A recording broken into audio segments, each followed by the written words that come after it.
memang sukakan fitrah ni, sukakan kecantikan. Jadi macam mana wanita nak bina rasa cantik dan yakin tanpa perlu validasi media sosial hari ini? Okey, dia macam ni Kita hari ini mula ada penyakit-penyakit baru. Saya nak sentuh pasal media sosial dulu. Penyakit-penyakit baru yang kita panggil, kita ada satu penyakit psikologi yang semakin berkembang. Bukan saja di Malaysia, tapi sebenarnya seluruh dunia lah dari sudut psikologi Yang mana kita panggil social comparison syndrome. Social comparison syndrome, yang mana kita suka sangat membentuk persepsi diri berdasarkan apa yang kita tengok dan kita belajar daripada medsos. Tu nombor satu. Yang kedua, kita suka sangat compare diri kita secara melampau dengan apa yang kita pandang dekat medsos. Yang ketiga, kita selalu percaya apa yang dalam medsos itu betul, benar dan sangat patut untuk kita dan sekeliling kita. Jadi benda ni sampai ke peringkat dia menjadi sindrom tau. Sindrom seolah-olah kalau kita tengok orang lain upload benda tu lebih cantik, lebih bagus, kita akan rasa trigger sampai ke peringkat anxiety. Ada orang anxiety tak tengok medsos pun anxiety. Dia tak tengok medsos tu dia rasa macam bergigil, dia kena tengok juga medsos. Dia kena scroll. Kalau tak scroll dia menggigil, anxiety, tak boleh bernafas. Okey. Ada orang bila tengok medsos menyebabkan hidup dia kucak-kacik, anxiety dan bergaduh pula suami isteri. Tengok suami dia tu baik bang, awak ni kenapa tak jadi macam ni? Dah bergaduh suami isteri. Lepas tu dia nak kadang-kadang hidup dia tu perfect sebagaimana yang dia nampak dalam medsos. Sebab medsos ni kan kita boleh reka, boleh filter, boleh design, boleh branding, dan kita tak akan tunjuk semua apa yang dekat medsos. Contoh, awak tengok saya sekarang, awak tengok saya kat ni, awak tak tengok saya yang kat belakang, awak tak tengok saya yang tepi, atas bawah. So yang awak nampak saya yang ni saja, belakang ni saya pakai apa pun awak tak tahu, betul tak? So itulah realiti medsos. Okay. Jadi sebab itu awak kena elakkan daripada ditimpa penyakit kita panggil social comparison syndrome, media social comparison syndrome. Dan benda ni dikaitkan dengan isu hati lah. Kena banyak bersihkan hati, banyak merasakan kecukupan. Bacalah doa seperti hasbiyallah wa ni'mal wakil. Kena baca doa ni. Wa kafa billahi syahida, wa kafa billahi wakila. Baca doa yang merasakan kita cukup dengan apa yang Allah ada. Okey, bila bercakap tentang cantik, Allah jadikan semua wanita ni cantik. Fi ahsani taqwim, terbaik. Tapi dia OKU Ustazah. OKU pun cantik. Kita yang panggil dia OKU.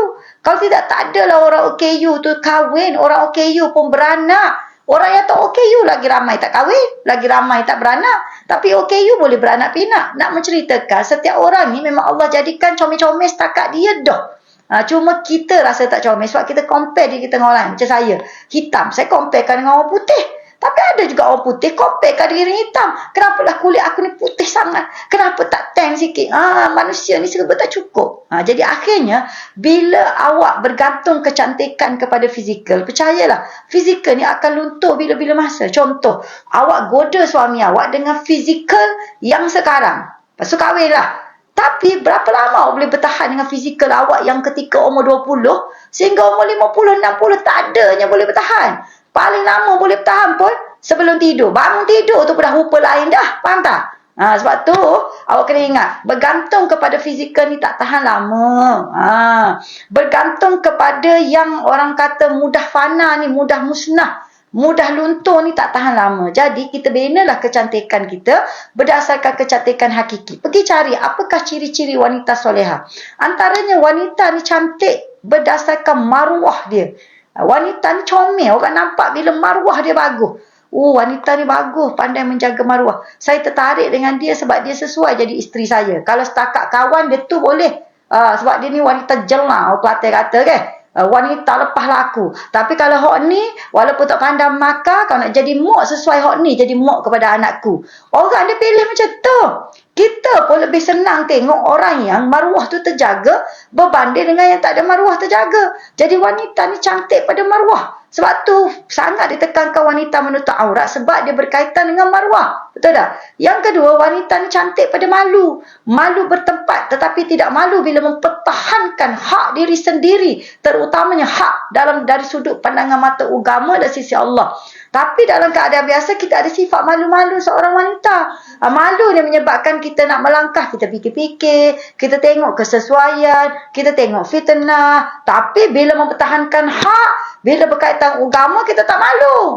Tu baru betul. Ni kita terbalik. Bila bak fitnah, bila bak aurat tak malu. Tapi bila kata nak mempertahankan Islam, seorang pun tak berani. Tu saya nak sebut tu. Yang kedua. Lepas tu yang ketiga. Awak suka wanita yang macam mana? Yang cantik rupa paras, tapi pemalas, tapi perangai buruk, atau suka wanita yang cantik secara asli, rupa paras okey, bila dia ejas sedap mata memandang. Lepas tu perangai pun bagus, kata-kata pun bagus, rajin pula. Awak sendiri tahu awak akan pilih wanita yang macam mana. Sebab itu awak kejarlah menjadi wanita yang saya sebutkan tadi. Ni, rupa paras kita kena ejas. Sebab Siti Khadijah pun jaga rupa yang menarik. Janganlah pula mentang-mentang saya kata takwa bagi seorang wanita penting, perangai baik penting, rajin penting, tapi busuk banga. Tak say macam tu. Jangan busuk banga. Jangan pula gigi kuning. Jangan pula depan suami tu tak mandi cicak-cicak pun tak apa. Bau akak ketiak tu, Allah. Sopa dengan lalang nak kena tebah. Tidak boleh. Benda-benda macam ni kita kena jaga sebab kebersihan dan kekemasan adalah lambang keanggunan seorang wanita Islam. Jadi wanita Islam sangat menjaga penampilan sebagaimana menjaga penampilan takwa. Sebab benda tu takwa, hati. Tapi dalam masa yang sama kena rajin jadi wanita ni. Kalau malah orang jumpa mana-mana pun ikuti teruk. Faham tak? Walaupun cerdik macam mana pun. Lepas tu kena baik. Wanita baik ni kita boleh tumpang. Tapi kalau wanita jahat nak tumpang macam mana? Bau sedap, comel, tapi jahat, mulut busuk. Jadi kita nak tumpang macam mana? Kita ni kalau boleh wanita ni, kita nak menumpang dekat dia sebab dia ibu. Kalaupun dia tak ada anak sendiri, kita boleh tumpang dia sebagai ibu. Kepada anak yang lain, kita boleh letak dia sebagai tarah ibu. Itu wanita. Jadi awak fokus kepada kecantikan dalaman, as well as you jagalah sekadar sederhana kecantikan luaran yang ada dikaitkan dengan kekemasan, kebersihan, kesucian hati itu sendiri.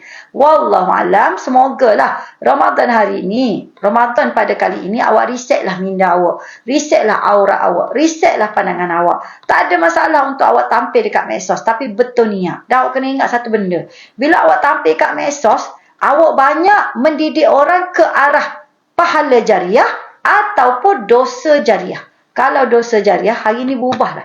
Sebab saya takut, bila kita lepas mati, kita masuk dalam kubur, tak ada apa-apa, dosa main dah bertimpa-timpa. Awak nak macam tu? Wallahualam bisawab. Saya rasa itu saja untuk hari ini. Terima kasih banyak. Kita akan jumpa lagi. Assalamualaikum warahmatullahi wabarakatuh.